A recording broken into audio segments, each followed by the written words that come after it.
ono ba na che say in our scope papa no hu papa because at the AFCON you hu tactical naivety ni nyoma bi a oya na nse coach a coach wa Amrado Sansuna yehu Otoado ye nyina ye ka say oye welfare manager wo Borussia Dortmund ne scout into clearly we've not found the solution to our problem, and the problem is that we have a deficiency in our technical department because abusia Sami na me Blasters coach says here na ma share me top 3 players send omo driving omo respective class and send o metimi aboy nti amra na o ka patasem na me say pate no onye champions how because during the time of Sule Muntari said that Blasters are more kura no there will be a rising star. Yes, I'll be changing the fortunes of Ghana. But group we mono chira me mre bia obi ayi no say or the rising force consistently enti say na ese na anya Steve Napier beye wanya Matthew Amu abeye wanya Samuel Jan beye wanya Michael Essien ebeye Muntari ni jina he Muntari mu beye so mabo as many as 7 players emu group no who could change the game. Yes, who could change the day. yes, but the art of scoring any level of players we do no we hear coaching bebre for them to do what they are supposed to do. So what is the problem? The problem is that What have we done wrong? baby I drew no ho yenyin say yeni hobiem. Let's start with the home based players because consistently see the way mo boni expecting bebre na yenya there. Players, are they playing active football? Omo ye bibi e shen kran say aye betimi aka say na ya betrem bi so wasem yen ignore yen boys ye omo bo foreign football yi na home hwan wo kofa hwan abusia men ka say home based players entirely. That was what you said. Yes, me can say you involve the home based players no because say Ghana team we are you show more English Premiership a lot of hype you expect a lot from them no share ni je no ntimi nhye no dia Na so mo point me deliver. yes E better na home. so mo ntimi deliver you bring in the home based players I did not say every way akombie no abusia listen o de mami we me point no betima say see start here na yes some build competition some players be the competition from where? we can start with some of the home and as a players across on the continent of Africa they are doing well. I'm not saying say home based players no player Why that limitation? Are we concluding say you're foreign based? No. Ball no munimbo. Or my join so mumbo. And answer then what is so special? Your home based players name your money and go for mobile blasters. Abusia Pepe KACA o say for transportation nemu aye den ye say yemfa car nanko na car nanko enye useless nya ye pe free car no ntimi nyama ya enye useless. So if you think that no just go for bicycle there be no bicycle no do be movement when be stationary no we be stationary car no be a movie but bicycle now what trans no make effort to reach your destination.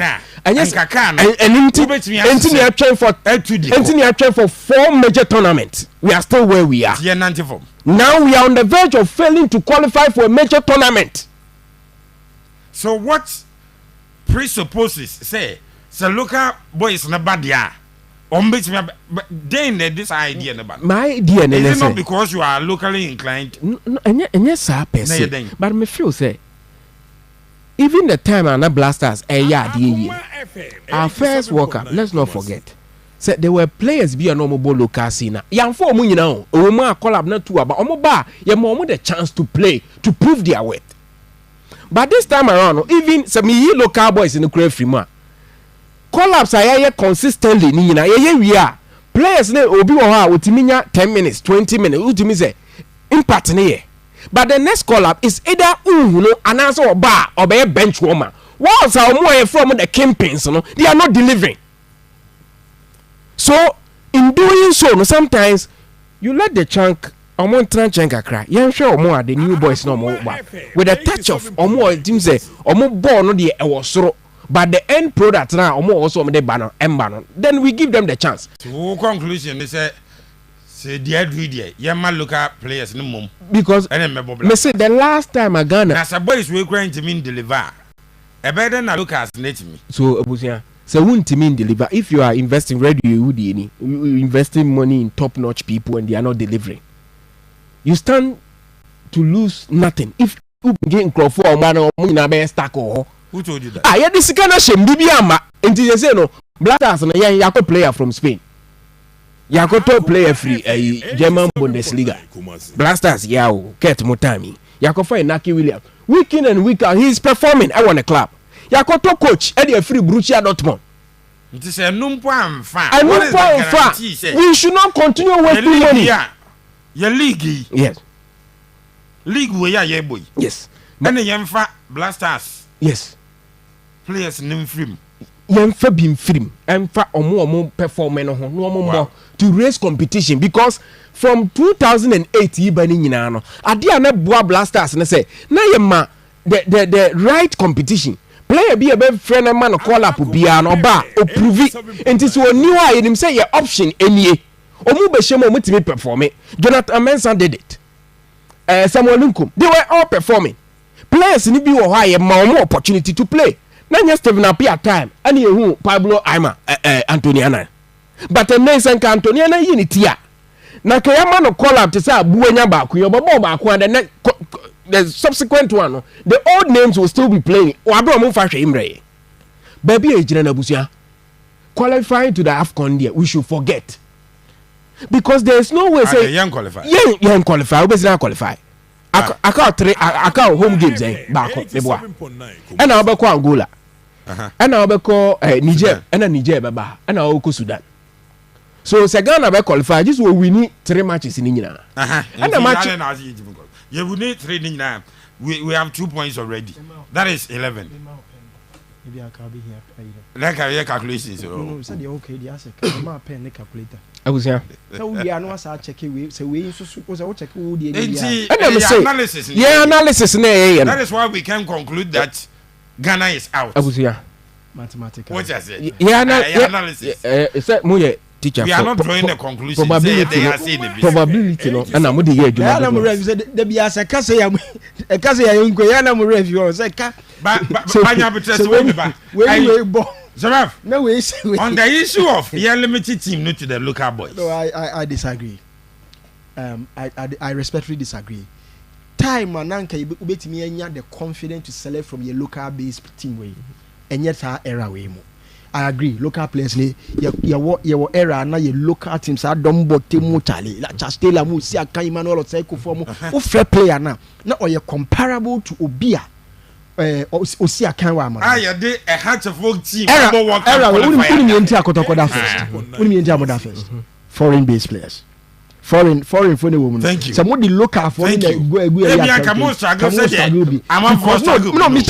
the quality. Now the quality of Onel no Zamba Onel. The quality of Kamara goalkeeper. The quality of a smart compare that to the quality of players are others in the train. Now we know the difference. So me the can question say yes, say ke local inclusion and can many budget agreed. We know 1 or 2 be kakra bi there, but really era na ni yetimi Fred Blaster local player no call Remo or Seko for corner or deliver to and yes era where I boy league where I born there they are ho kere ni ani bra ni ani ayi na ebo league and may be one time point na discussion me say Blasters na ebimubo West Ham ebimubo Crystal Palace. Mr. Omako 4 major tournaments. So my point is so let me tell you the problem. Let's pick the best of Ghanaian players. No. To say Bodu Agadas. You see, players like Nikaliba, Bodu Agadas. You pick Emmanuel, and they are individual players in the league. Given the opportunity. Now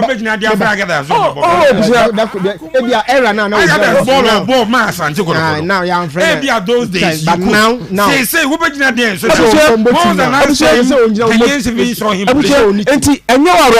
say players now you hype people so much no Asia Niger local based players. So these players can do them. Listen, Messi. Omumpo na nyeye. So what is the guarantee say your league ya problem players aketua kro mu nya no see boys ni we ye hu we see them. Ghana's problem has got to end. Local boys any cap and rank Sudan be say be 80. I am not disrespecting them. But born na you say local football you say I agree with you. Say you need local league so I agree with you. The problem of Black Stars who feel say when we build with the local I believe all we need is that one top quality coach. Oh yeah, so they call Kofa Christy no am na ba be say you Kofa top quality. Yeah. There be. On your good coach. There be. Oba na the profile then There. With hindsight, based on the we realize that yeah the error be and the judge no. Yeah. But near referee say coach no say a do baby na bia obi to say yes I mistake ni yakọ for Bukazis yakọ for Milo yakọ for ebra coaches ejaya adwuma ye normal coach na fie ni yakọ fa bie bra be ye adwuma man it has never worked for us. Me say yen ti ni ekutai you know why I believe a coach will work on a lot of things. A coach or ye wet oni abusa onim na adwuma no what he will work on the attitude of your boys. Obesa is spot on getting a team out of the players. Yeah, the problem is that you were individual talent. You intiminya a team out of them. And no, I say your constituting search committee. No, musi nipa be 300 a day applications aba. No, we almost o my coach. Na ket catch almost say monsa ankofa otuado. Ne bra na otuado. The first coming no na ne win percentage no. I 43 or so percent. Yes, I say no na say the best manager for me. That was the biggest blunder. So blunder we no Kurt move they will pay for it. They will pay for it with AFCON exit.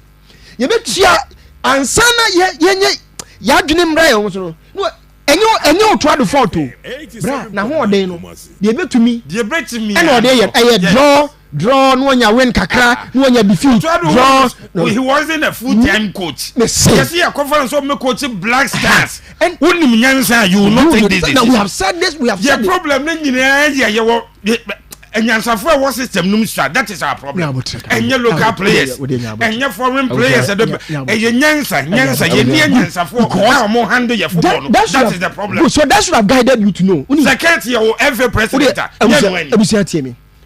in very difficult situations, a brand team air restructuring, team air building, and your marketing plans are now building. Look at the credential of a manager. A bit more indication say why you be that? Obet me there's a likelihood say what the man obet Otuado never gave us that quality ben so the point is Otuado's appointment was based on the whims and caprices of one person. And I know a person we have Otuado na here juma. And because you are FA president. And that was why I told you I was disappointed with data bank papa na okoka because onokoka I felt for this man say decision say independent search pan no more ya they would never come and tell us 300 coaches are applied from all over the world now see Otuado na the best when it is on the first coming was so poor for me minimum the quote that would convince you to say Otuado first coming now you're so outstanding say with one to me a win percentage of about 45%. Near Guinness or no the best to leaders now see these guys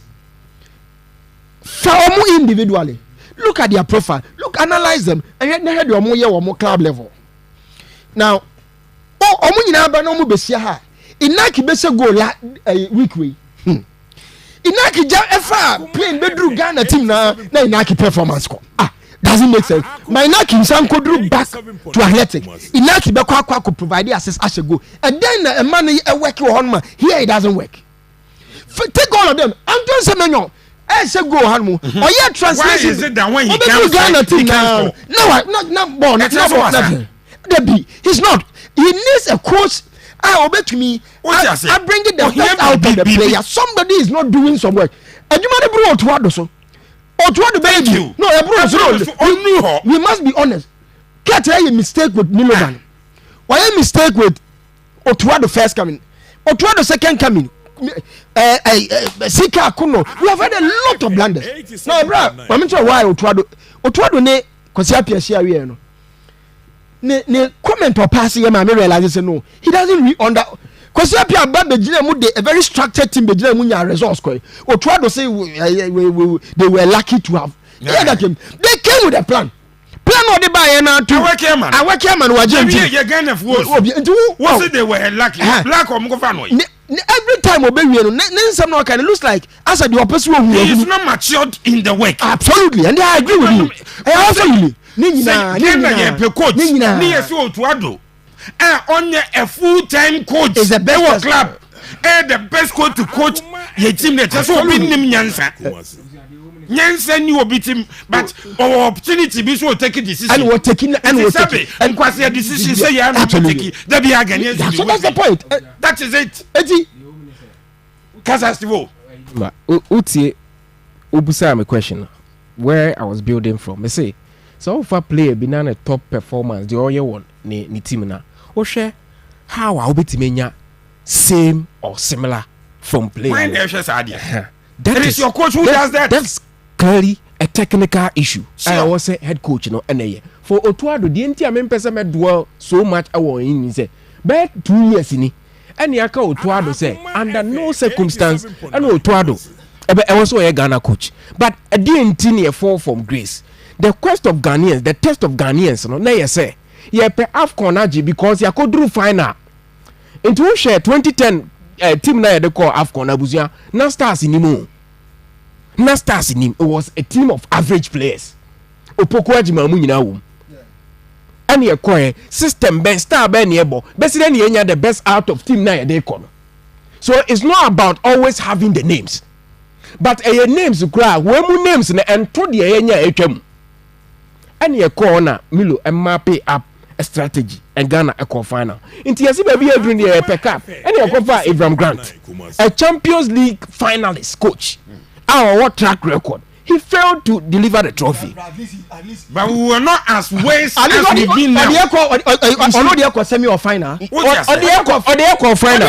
But before then, they yourself an unknown manager in Milo. Also the call final. Milo no came with a credential. But I'm saying, say, Abusia, my point is say, if you have to discuss the manager, Otuado dear, under no circumstance, me am tia say, Majatum say Otuado any lead Ghana team. No? And engineer say, say a cat mo first appointment, make a say they don't have connections. Until they go around the puzzle, no more pick will be as waba. But be a dream, say Rab, they okay. I share in our can say, we need to find a manager or yeah, dear. But the problem is, most of me point in is most of the players I have from our Benin in Abusia performance no yes say a be a grade A performance is said here Muntari ni nuano no.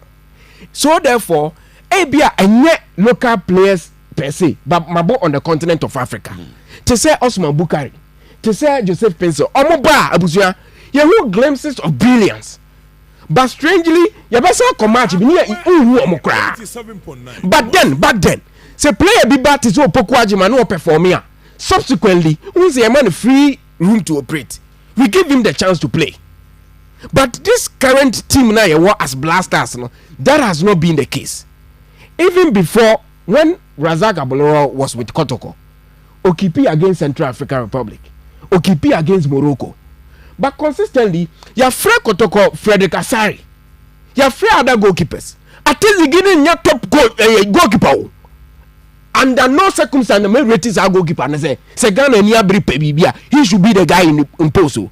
But players here are from goalkeeper. We don't give them chance to prove their words. Say, Obi Krabet me on city no. That is my problem. You better players, no? Unlike before I free Obia, your man be ball. To say the Antonia man be boy, yes, Stephen Apia is anywhere and him say, oh, we are good to go. And may Pateka as woman I story about check his Pate status at Magana on your who. Oh yeah, scrutinizing the performance for Ghana. But because we don't give chance to players, or more the potential to replace them. The players I have from in this time, Salis Abdul Samit. Look at the performance he's giving the Blasters. Elisha Usu, coach my friend, the Sika Kon on a friend that or my ball Pepe yet, your friend, but thank you, obi opportunity. A top player be away, you know, to say David Abagna, you know him say. What cut through the mill and then the 14 is all ball. But these are players of more potential they can play. You know, AFCON. We were rooting for Richmond Lamptey. Ekosi saying. And then the fault to say Obokotoko. But give him the chance on the field of play. Ashimero by Ekosi saying. Now, game my boy, you knew more progressive passing. You knew more the ball no appeal will be from the middle FED attack. And Naki Williams are 7 here because strikers feed on service at the moment. Since the Naki ever ball Ghana games, I think that everyone was born a 20th game. What shall one go pay? But send your okay Naki as a man who could do Atletico Madrid. I like by bus. System Ben or mobile and Tiamani go. So are your top mass man there? Then you fit your system. Send your bet me a bema cratch and also a deliver for Ghana. That in a million years he can't be the manager as a Ghana Yania Brise Pebibia Otoado but my Canada second no ni connection into a kind of no asanfa everywhere that they ain't me progression. Yeah, back game no so but before that. Monya first draw my phone dial *439#. *439#. We won't say come from either number 6 into boss 6 no now send a baby shall do a water but could be a 5 Ghana to do na a more chance say obey me a winnie. Pepe, yeah, back game is but before that a game no Black Stars problem nankasa. Black Stars problem nankasa. What are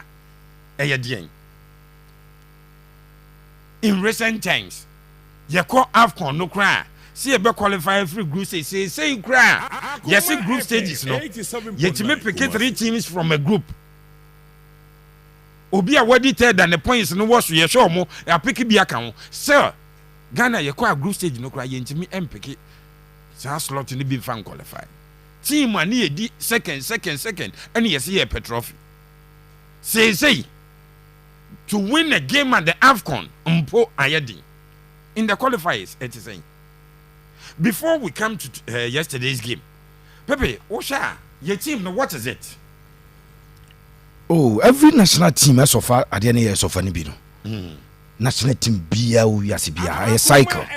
When you build a very good cycle in there, you suffer. So how do you correct Saturday suffering with a damn Bibiano? Emma, how do you do it? No. And you know, you my idea, and say about your dream. Oh, Mamma, just a minute. Obitia ye, Obia Disca, Mamma Quaman. Hello, good afternoon. Good afternoon, sir. What's all would you never be Alcazafri? You're very uncle. Boy, Cocoso. I'm gonna done, I see.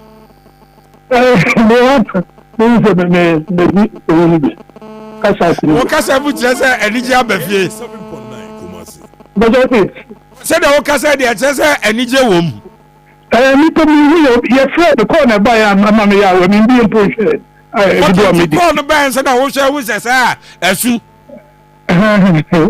wa bia hwa fa de won say eguso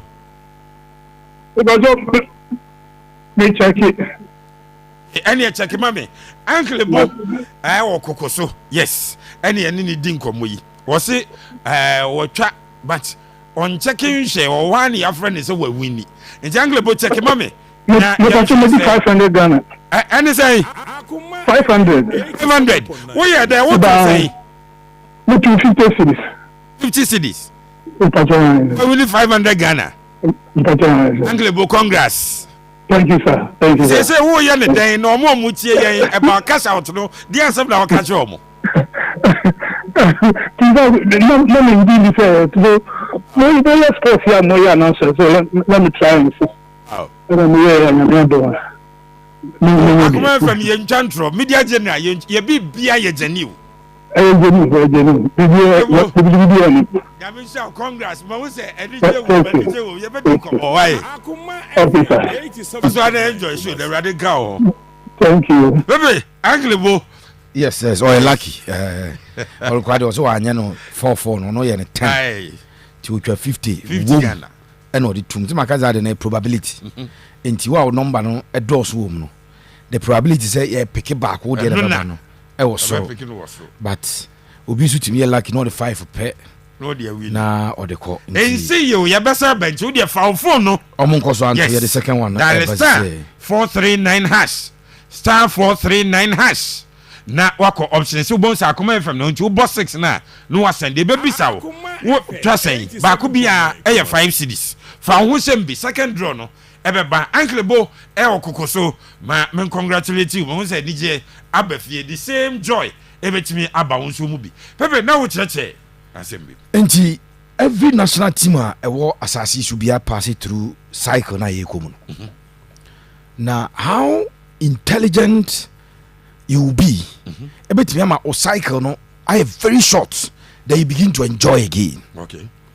Enti you can pick the Spanish national team until 2008 Spain the Euros the 2010 World Cup SRG Euro 2012 they were dubbed perennial underachievers in Europe.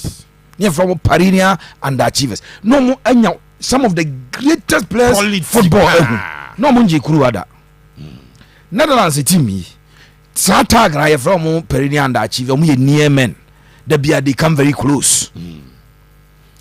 And national teams so look at what is happening to Brazil after 2002 World Cup. Brazil Brazil is so far 22 years in the Brazilian national team. We are the best team at the World Cup.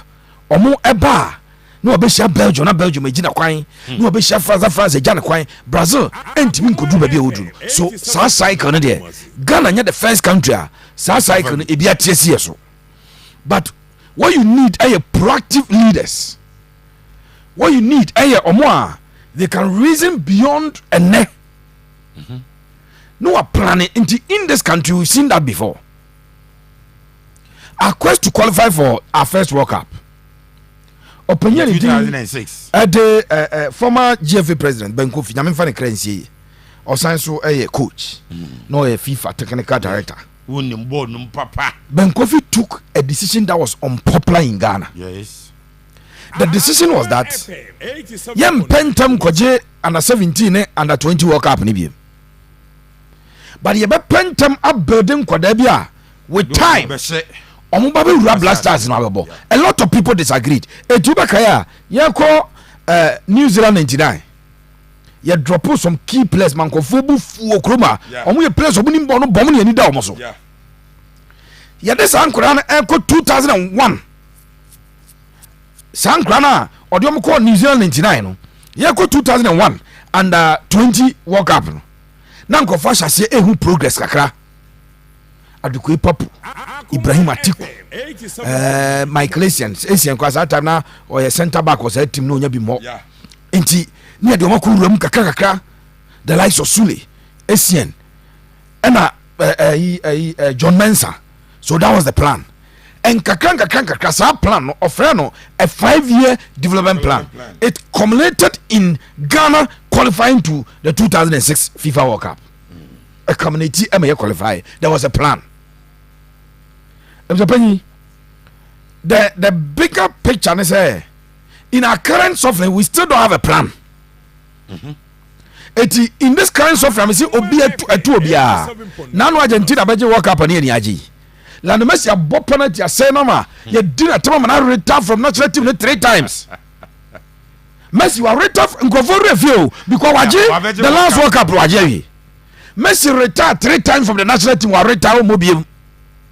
Yeah, but tournament for no aba no akobo. In fact, Copa America Centenario there aturo vida mokoje Chile je no. Messi ball no be sin ne minim sa fe na keja si mo ball no be be fa e.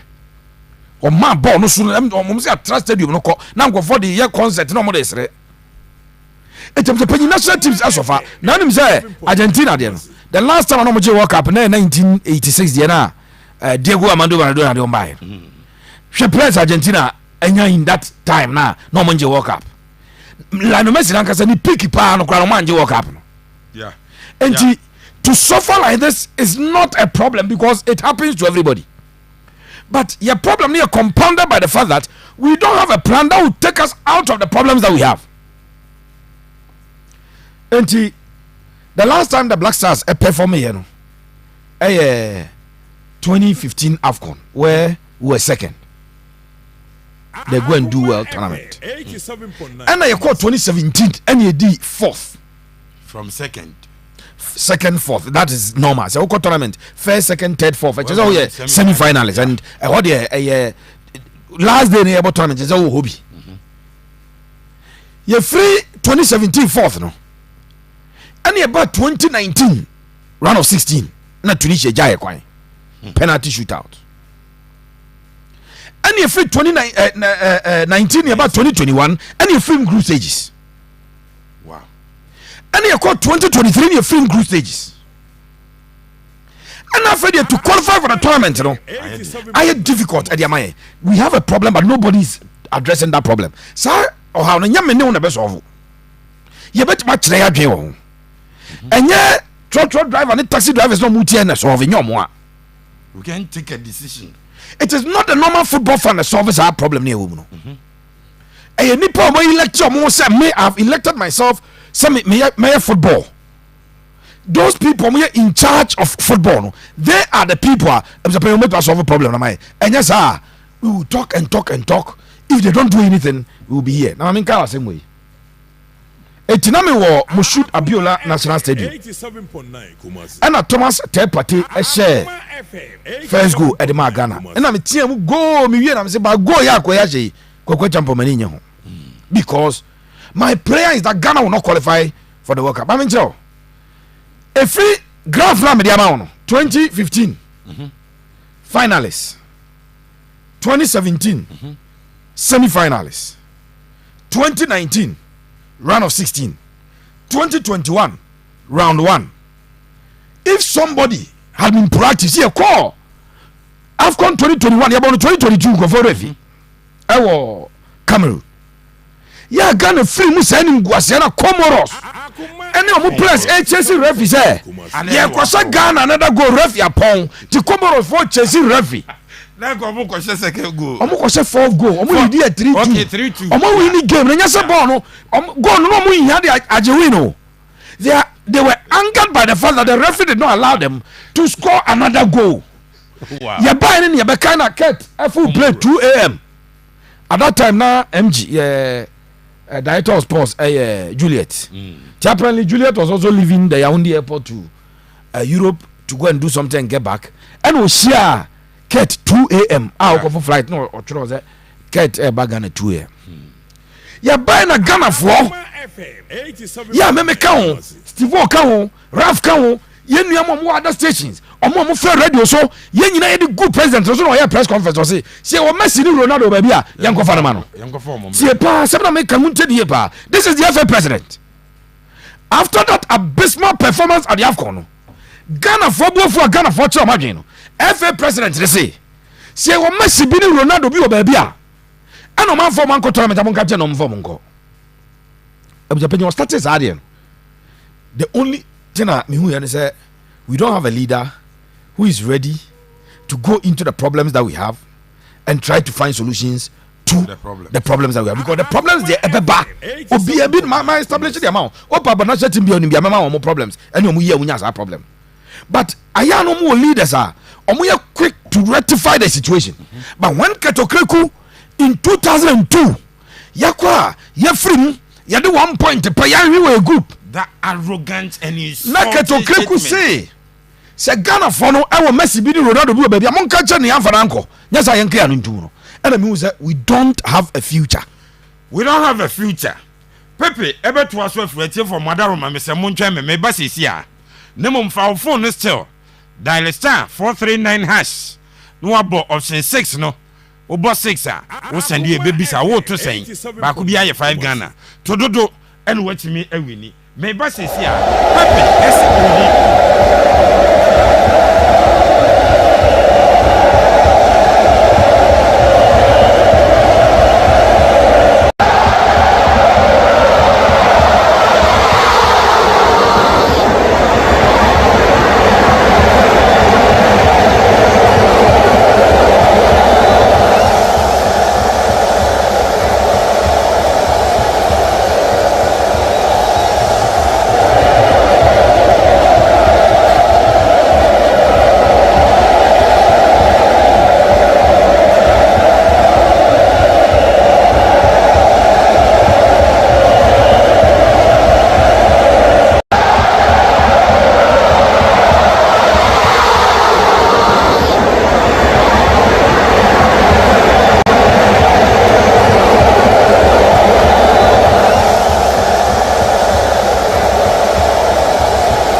You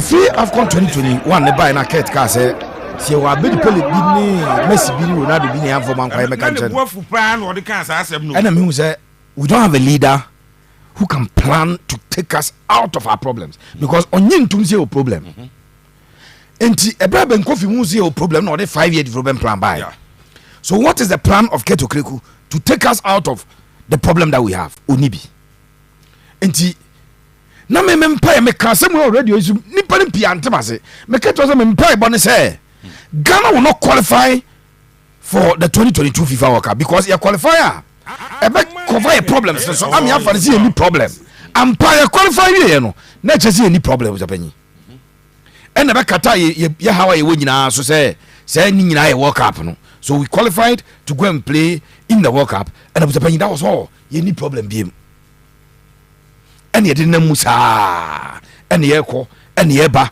and ye ko and ye ba because you see a solve problem because you need to the problem. Identify. It's the next AFCON yes I could be no. Now sir AFCON qualifies say okay I have problems and Saturday. Near show home 1-0. Yes. Near kwa we near cool so na say about draw. It is AFCON near kwa near Angola group. Yes Angola 1-0 Baba Sports Stadium. Last minute ya bobo na wie ansa na ye hye. Yeah. Near kwa we na yentimi ansa Angola ye ne Central African Republic so beka ya ye hyeomo ye kwa we yentimi anse eti at that time somebody should have identified that your cycle behind it you're building new cycle how are we going about it ye de ne call up about near free players na abai no say chincha ya de Christian efinim pe no eti F4 no they were playing that no they didn't work against it but now your pie was so no selection man but now they only good heart say and you ko ye bibi omuni za akoma na ntagire say Ghana ko ye because coach na nyade o mabom team pose coach no o nyade and na Christian ne de ko ye ni akofa next coach ebuso panyi say ye leader no aye obi a onim ball no yi a and I accept this cycle and they are building for fra. At that point in time, Ghana here a coach or a constructor will be a constructing team, will be a building team. What you identify talent, you put it together. Because baby, you want cycle na end and here beginning for and years of we will suffer and build and then we profit from it later. Yes. But you be and still see I'm building. We are not building around anything. That Ghana is not building around anything. Yeah, boy. Edru kwala pani abebo we yabesa bo nyame adma Tuesday yebo Tuesday we are ne atwen ne abebo November mid November games no ne atwen ne akọ March 2025 ne yebo that is it ye ni plan bia it is the reason I go furious with Kurt when a day to an important game that is the day you find no appeal say that na say okay come on the players now catch up say if you not be selected again as if one selected and to answer one fans to answer be as a bomb of Bepam no they were just looking at him what is this guy doing I'm supposed to say plans now we have a president as of no and you be say ni emotional outburst na okojira ho no enye no as a what plan only plan bia your national teams in there in general when we come to the game proper we'll talk about the game but your problem is your cycle na end there no we didn't have a plan to build another cycle and until was a yes so far no we go back na go check after Senegal 92 na yɛn ti ba nyere yɛ kɔ saa marathon penalties no ɔnsi yɛ sɔfaa yɛ kɔ 94 Tunisia 94 koraa no na ɛden de ma yɛ o ka ibɔ kiri 98 yɛ kɔ a yɛ ti mi nusu yɛ matches no the Abedi Pele Tony Yeboah Tony Bafo that cycle no ɛnde yɛ ne yɛn build foforɔ yɛ struggle saa kɔsi sɛ yɛ kɔ Mali 2002 nyinaa no wɔ sɔfere until sɛ saa plan no ɛbaa yɛ no so okay let's get the young players ɔmo more tournament ni keep the core of the team ni progress obi ya de oba bia na akɔfa na bɛka ho kakra no ɛno me se yɛkɔ 2001 tournament ɛwɔ Argentina under 20 tournament in 2001 no na the core of the Black Stars Derek Boateng Michael Essien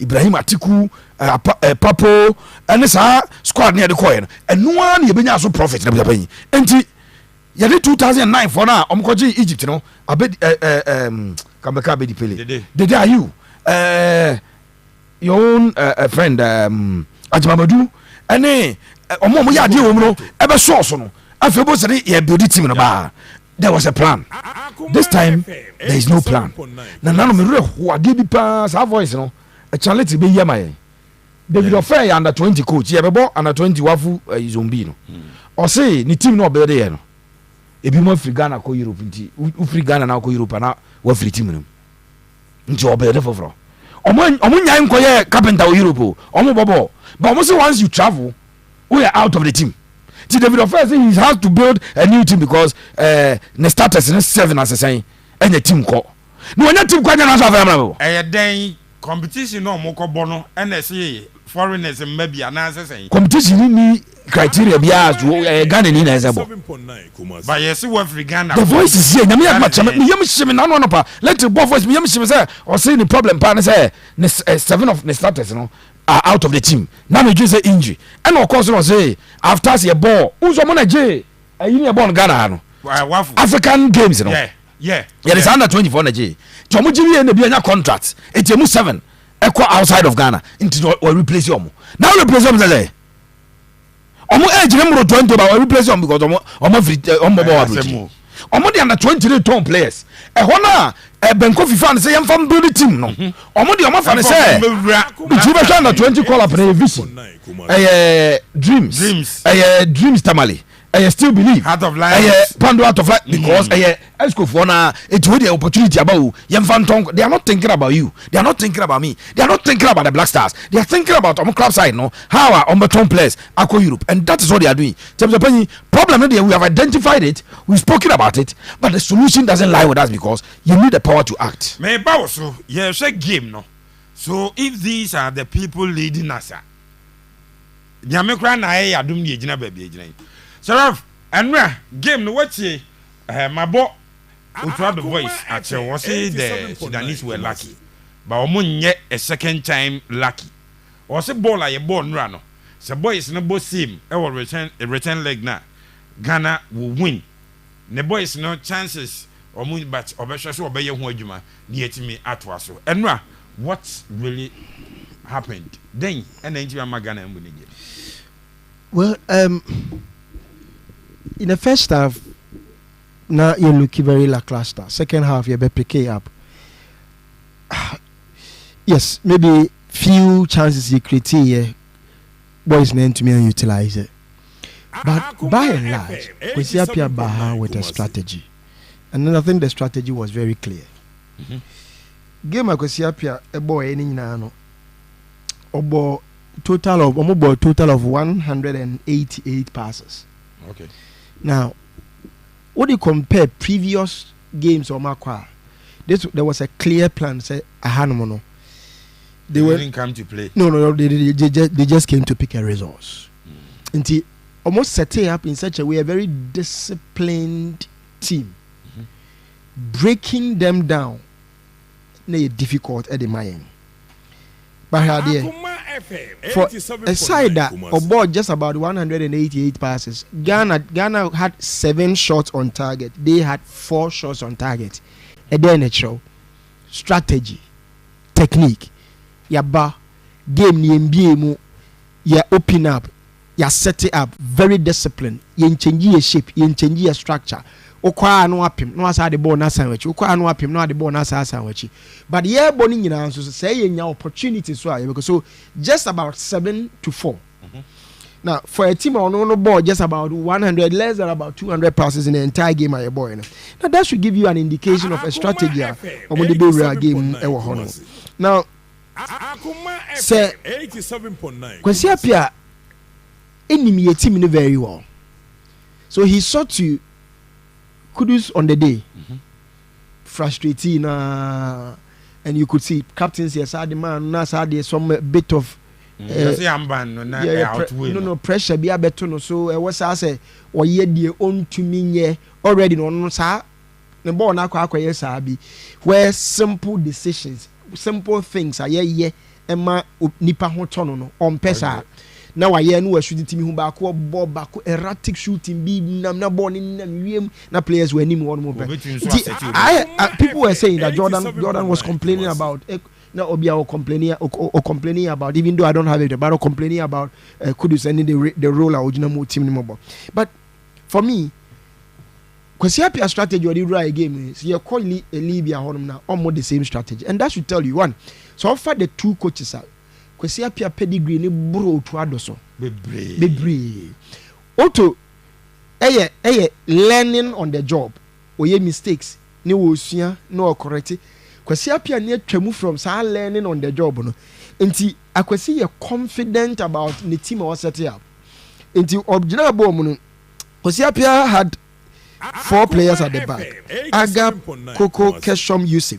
Out of this 3 of them here regular players will you to tell you so at the back and obo El Rashid Salim and Kader Ewon Finfi Honomo and obo Sir Abdurrahman Eiza and Fiori the team ni a very consistent team in the last 4 line up on my no we changes are kwesi apia use embro 2-3 changes very consistent lineup at the end so we a consistent lineup at the show say omo they know themselves. And, yeah. Ghana midfield.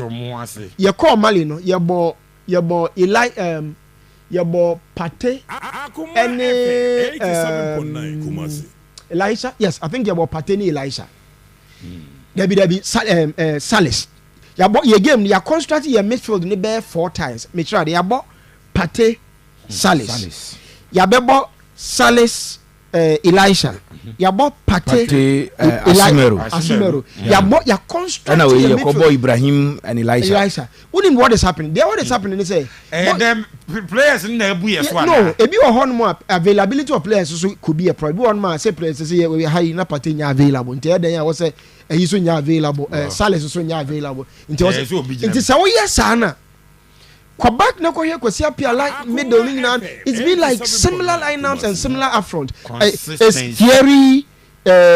theory Abdul Rahman no Elisha what's the name of the guy Aiza we use almost yenye team no we seem to be reconstructing there's no consistency and they Gideon ball left back the previous game and Gideon ebo na Torek na ball left back midfield your ball central defense your ball and your ball Jiku ne Salis yes Salisu the previous game your ball Salisu and Abdelmomen Oko Baka until you realize there's been changing chopping there's a problem with your team no until the only nanka the yanya consistently but even in this game Niama sabe mobile until there's so much inconsistency with your team say so all reconstructed team and can be a first spine the spine of the team goalkeeper central defense middle attack and can also at least we need a certain level of consistency we are struggling to get the spine of our team consistently until because we build this structure be a formation we build it around it we lay foundation na feel there now around there until I feel ben say omo game be because you have your what was spine the be easy a very naive coach no naive very strong word but an inexperienced coach is so to add them maybe say Bukare pra I'm say there be one say pride you know we say obaye they have had a way of say pencil is always not only available for your games and so previously these were players ye ko Angola me ka bi do de na we say omo na ebe save ye. Something is fundamentally wrong with it. One, your coach no ebe ye mistakes to learn because Sani ye pen on ye ko fire. We didn't go for a coach. Now what chemu mistakes. Waba what trust our level now fe no twado wapon otwado de no. Nti yenye prepare sase ye ni otwado na ekode a obeti obetwa oti no atwa no aba. So that for me it's a problem regarding the building of our team. The inconsistency with their call-ups so a big problem in terms of your team. No, tactically, still as we talk, you need identity of Otuado ball ben or ball maybe obisas will be a young philosophy or ball in one see a game anymore. Now yeah, ball it's a game no difficult to watch. They be able to play supporters be Kobiano. You have game no more complaining. Tendra supporters are complaining, sir. Mikaiba Bayara, you na supporters complaining, sir. There has to be a certain plan and a strategy. Building a team ain't a joke. But when there is a plan and a strategy, you build around it. Unfortunately, we have a manner you entrusted with your team and you're based on performance and you're based on results and you're based on influence. And you're comfortable with him. Inti na your woman nti yenye prepare say you be call low up sir. So I've made that me sample ho ayakoma 87.9 for menche second draw no be baso foul phone no dial star 439 hash na fi wabo option 6 no obo 6 now send e baby sa wo to sen dodo na wo to no bo se o kai dodo a obeto no eno and increase your chances of winning. Vote baako bia 5 series fa wo sem bi obi be diska pepe eno a game no. What ye so for 7 time for profit view reverend because and no lineup no be told you now catch say lineup we there aside the lineup what happened, what was it? That's it. Nah, a game no. It was a game we should have won. Should yes Kwesiapia came with a very disciplined side, but they were breached on about 5 occasions. It didn't take the brilliance of a goalkeeper. It took Yena. I mean, money. Keeper na danger. Kudus boy you on the line, you say. And so, if you join us on Facebook now, we are going to show you the videos. I said for Mumra Bra 87.9 FM on Facebook, Bra. Whatever had you glimpses kakra bi bra yemko. Let's start with Antoine Selom Semenyo de na yenya ho adwuma keto. This is Semenyo who does a beautiful run. Takes on about 3 players. His ability or the a cut in a cut out and he plays if my born better the favorite fourth. A player who plays in the English Premier League and consistently. A player who has played 7 games this season, or 3 goals and an assist, should do better than what Antoine did in this particular occasion. Exactly. But we not hit the target. Now, bon, I'm very move. Eti goalkeeper no two yen harrier. Keeper no ball no twemans and all fly harrier. If the ball had gone in, he failed to hit target. And you don't give credit to the goalkeeper when the player failed to hit target. And the goalkeeper effort. If the ball had gone in on target and because ball ni twem you na keeper fly. Just for upper page as well. It is there so you can see and appreciate what we are talking about. So this was the first instance of and we and the strategy of plenty about we enter that. And a defense any goalkeeper into enter that. Now take me to Kudus a chance. The museum we use a video this year. We've done we've dealt with this one.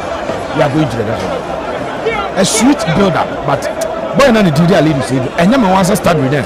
Or player of the month. You are the ball essay because Jiku sent in this ball, it was returned, and unfortunately for us, for the wrong pass, and identify, and this is Ali.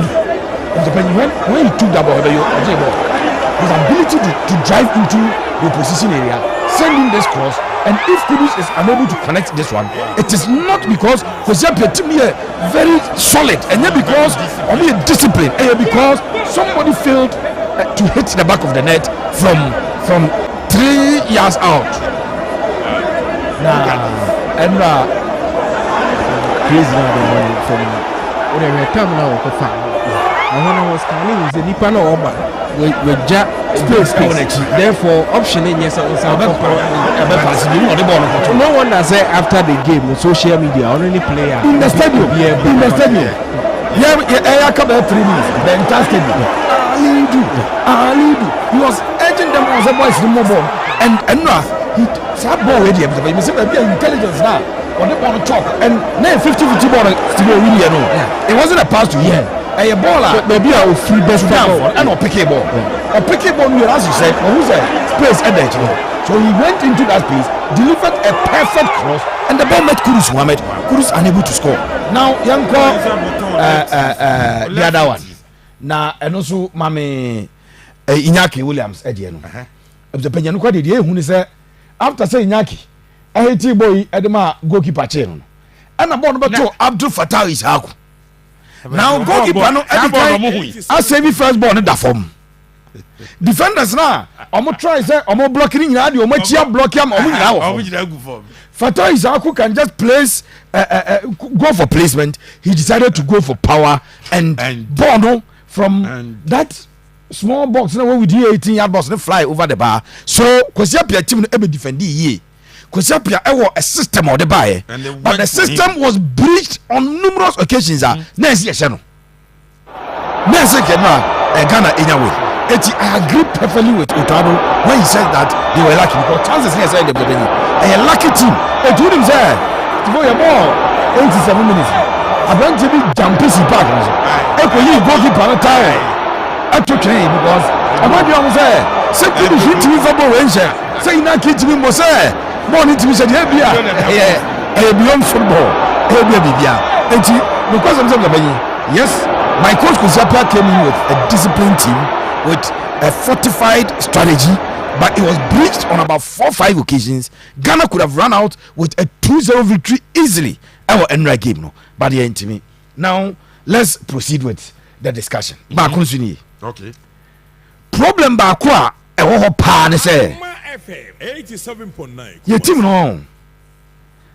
Your defense no a grow, but your midfield ne your attack no e fairly to grow. Enra Kwesiapia side, apart from the fact that they sat deep, allowed us to play, there were 4 occasions almost catching a 3v3, 2v2, 4v4. It no more defended deep, but now Kwesiapia trusted, especially sa ne wing the Benin as a Thierry on. No, Thierry the no free Sudan. Madueke every England. Sudan team. Of course, a lot of the veterans named. The only one I can Abdurrahman. Because the left back, the goalkeeper, and then even the center pair. Coach assistant and the assistant coach Nika said they came with a plan. So catch you on the counter because and no buy. It's a hot and no defense men for no. Me to check them on. Okay. Because yenso ye committee and one ye pegu ashe no. Na Kwesiapia more strategies and when they get the ball to the foot of Terry, needing Terry on. Yes. If they feed that guy with the ball, he has the ability to take on 1 or 2. It is a cycle here 1v1, 2v2, 3v3. He can easily beat the Ghanaian defenseman and set up somebody to score. But Enra, one of the best Black Stars central pairing who here. Ball a Jiku and Salisu a boy, but I never Jose Mourinho improve Jiku baby. And a branch did a Salisu there. A fee and a fee was a penny. Wow. Last week, UEFA Champions League team of the week. No, did I tell you? Bassa ball, Bassa game, Bassa name Monaco Buyena, a Robert Lewandowski, a threatening cons hand or challenge them. O Girano Sopa. And he will improve Panti or plus Alidu, who clearly was our best player, and Gideon Mensah will give you a very good account of himself. No, your problem is we still did not get a ball progressor in the game. And Otado, I deal with our persisting all time, and no squad no kind. I catch us. Where is the ball progressor. Suleiman and Ebon or a very good number 6. Or a number 6 for now they play with flair, they play with passing on van what they never. So this is the ball no. Get him a number 8 who will carry the ball. There was no ball carrier yesterday. You guys said one the Elijah Uzu. I was happening. The Ben Elijah Uzu, you be a ball progressor, say a ball gamer. Or no never a 8 progressible. In general, that was the biggest deficiency in our team. We are not quick with our transition because the only transition why number 6 now you say or defensive options the only team not offensive attribute. A hard drain. But why a draw? And I am on 1 minute. Pacho in the next 1 minute. Okay. And if I was studio time 34. Yes. Pacho about 36 per for next draw no. If you never friend pa go we ya no friend. For phone no dial star 439 hash. Star 439 hash. Na fe wabo option 6 no.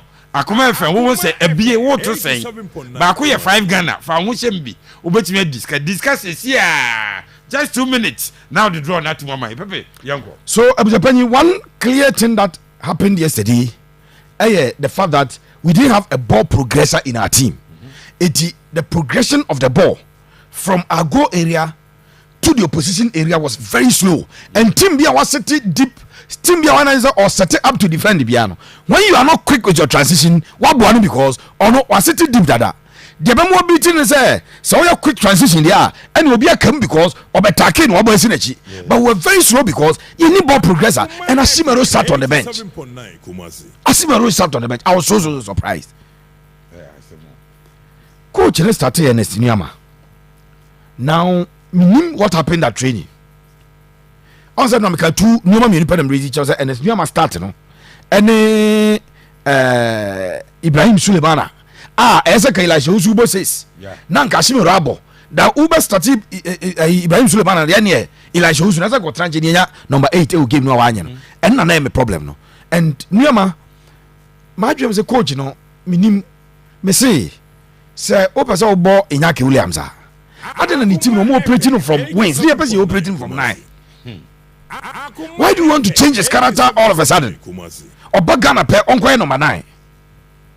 Meanwhile, we boy years at the club or a forward who strikes from the wings. Now, no a fine opportunity to play Inyaki, Semenyo, and Jordan near Hadi. Especially because the last time near ball for Tai Sakuno, 2 games in a way, and I'll call back to Leicester. They say, we be more. And Namik as a coach, the best Hardian. When we are playing Sudan, near ball double pivot to the air. And you want to yani Morocco baba you make my number 4-5 for game no ye bo Sudan or Ghana ni abo Suleiman ni abo Elisha Kano how and I know I dey back kwa amoy but overall we played very well. Now Otoado ekobo the same thing na Kosiapia about the same thing I be sure Kosiapia mo the same thing this time Kosiapia will not play the same game. He will come attacking. He will not attack us that much because my coach say Kosiapia Ignano Dinachi no.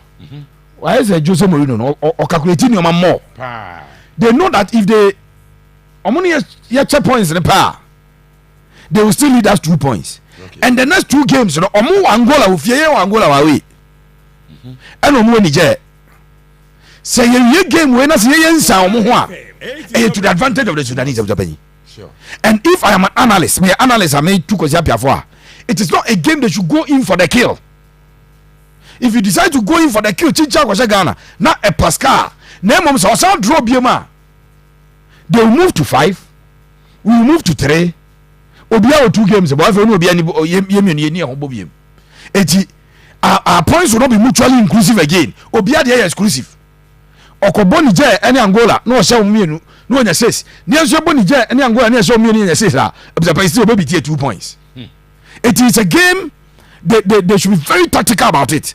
So mo effort say asanche because chances in nyan there. So mo je omati o man say omani everybody say yebetimi ahye omo.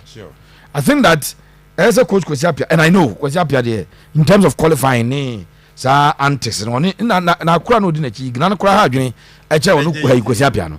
They should be able to hold out if omo there so mo nya draw biema e be bo mo pa because and Angola abon game na we na mo check score la ma me ade na yɛhwɛ ade it's something that high but Kabiru yɛnyɛ draw na yɛmfa sika no ɛma obi ne yɛnkɔyɛ Kabiru fashion Black Stars game ne yɛbɛtoa so na Asante Kotoko asɛyɛ sɛdeɛ in our intro yɛdi ho nkɔmmɔ no in a press statement Asante Kotoko I will draw from Capital Cup friendly and community DC United ɛkɔbɔ no nyinaa ɛyɛ visa issues 7 players ɔmunya visa na ampanifo yɛ sɛ ɔmo ni kan ɔmo bɛma ɔmo the second contingent na kɔ no ɔmo kɔɛ ɔmo atwɛn amba so yɛhwɛ ɔmo anim sɛ on Sunday ɔmo ɛbɛ return na game bi bɛkɔ so sɛ de Pepe ekyekye mu no wei ɛyɛ Ghana academy bi a ɛwɔ US hɔ ana Ghanaian bi na academy a ɛwɔ US hɔ no ɛna ne boys no ɔmo ɛne Ghana select team ɛno kora na Pepe sɛ gyi sɛ ɛkyɛ gidi no boys bu Asante Kotoko team no mu a ɔmo nyɛ Ghana fo bi a no ɔmo a mobi na ɔmo afa Ghana fo no mum ɛna de ɔmo abɔ okay and Prosper Nate Ogum that team no ano ɔde ho nkɔmɔ aba yes ɛna nyame ɛyɛ adom a week 6 no kyerɛ yɛtena sɛ yɛbɛka ho asɛm yɛ ne mum Hatchifok ɛbɔ na ɔmo toa Young Apostles ne no ɛna Abubakar Watara Hatchifok head coach ɔsi ɔhwɛ ne team na ɔmo Hatchifok no ɔmo ne Young Apostles no ɔmo yɛ pɛpɛpɛpɛ ɔso ɔmo da the same level adan a ɔsi nyinaa ne sɛ ɔmo mmienu nyinaa ɛbɔ the same Premier League nti ɔmo da pɛpɛpɛ saa issues wei kakra bi Asante Kotoko issue no withdrawal no ɛne game na ɛbɛba so no ɛne Watara nsɛm yi one we sit between 6:30 and 9 ɛwɔ weekend sports no so a yɛbɛhyɛ da ɛde week 6 no ho nkɔmɔ aba Sibo Obviously we be one interesting game because when you said the last game issues about the voice in the video so I'll play or not just say all is not well na tonto si me misa wo so wo brother what nka brother was ya say Jovia so no fifie ntempa say Jovia na me yi say what they say Papua New Guinea crowd baby over me question na say ni atwetwe no we dey so fu bia no Kenya so say we dey abrosu atwetwe ni nye easy and ultimate friend video ko nyina say airport ni o ana ka Holland asase yantam na da was an efilu ye di enkobo abuja when so ye a newcomer ala branch on fa call no amo buy against Asante Kotoko my second draw no nemum the winner your friend no but try the number no mame why try the number no mame yes yanko akuma 87 amo buy ebe hodi Asante Kotoko etimi enya draw and omo ne aduana stars they won and omo share Hasselfolk has and so out of 15 points wafa 5 in 5